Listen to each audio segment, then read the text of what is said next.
Журналистика шындықты іздеу және оны қоғамға жеткізудің жолы. Бала күнімнен журналист болуды армандадым. Ол мамандық мен үшін жай ғана кәсіп емес, өмірлік миссия іспетті. Қазақ журналистикасында аты алтын әріппен жазылған тұлғалар өте көп. Солардың ішінде маған ерекше үлгі болған Бейсен Құранбек.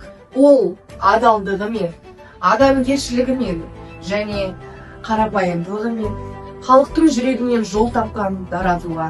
Бейсен ағамыз үшін журналистика тек мамандық емес, халыққа қызмет етудің ең таза жолы болды.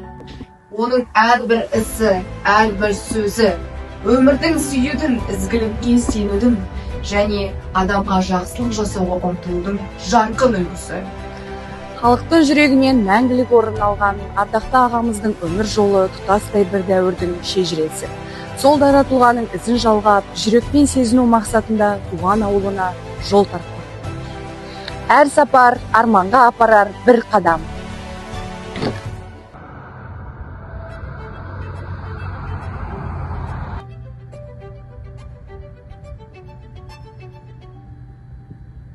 Дәл қазір мен тұрған жер Бейсен ағамның кіндік қаны тамған Қызылжар ауылы.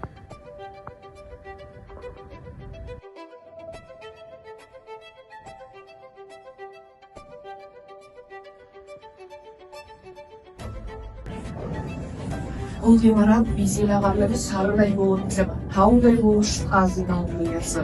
Алғаш әметтен арманына шана білген мектебі.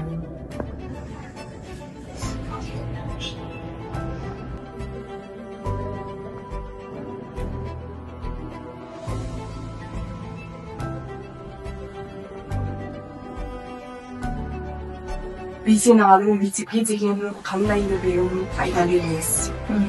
Біздің мектебімізде Бейсен ағаның кластастары осы музей кабинет ашып берді.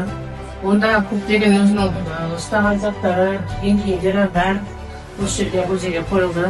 Және Бейсен Құранбек ағамыз жылда тірі кезінде дәстүр бойынша абай оқуларын аудан көлемінде өткізді, одан кейін мектептер көлемінде өткізіп жатыр. Ол кісі қайтыс болғаннан кейін де жаңағы шахматтан жарысын және абай оқуларын арғыдай туысқандар арнайы өздері жүргізіп жатыр. Және жыл сайын желтоқсан айында Бейсен ағаның туған күніне арнап әрсі өз қабырға әзілдеп шығар ашық сабақтары, сыныптан тыс тәрбие сағаттарын көрсетіп жатады. Мектептегі жақсы оқитын сыныпқа Бейсен сынып деген атау беріп, сол класқа жаңағы өздерінің алдына жаңағы тағып тәртіппіз.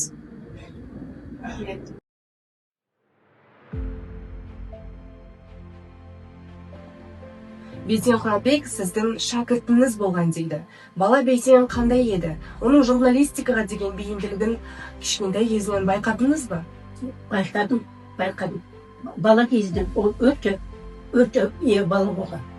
Оғынталы бала болған. Мен содан байқайтым. Өте талапты бала болған. Бала Бейсен қандай еді? Өте қарапайым, айбат, сұмдық, көпшіл бала болған. Көпшіл болған. Содан байқайтым мен оны. Әдемі не болатын. Болашақта бір журналист болатын байқайтым. Бала өзі бейімдеп тұратын. Бір кезде Бейсен Құранбек тұрған деседі.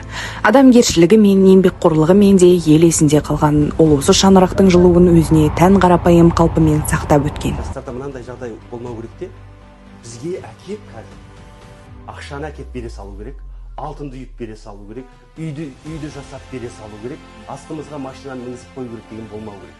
Олай болса жастар жатып ішер арам тамақтарға айналады. Жастарда неғұрлым жастар, жоқсыз айтқаны бар, жастар неғұрлым аш болса, аш деген сөз, білімге аш болса, ғылымға аш болса, бір нәрсені үйренуге аш болса, соғұрлым биік табысқа жетеді.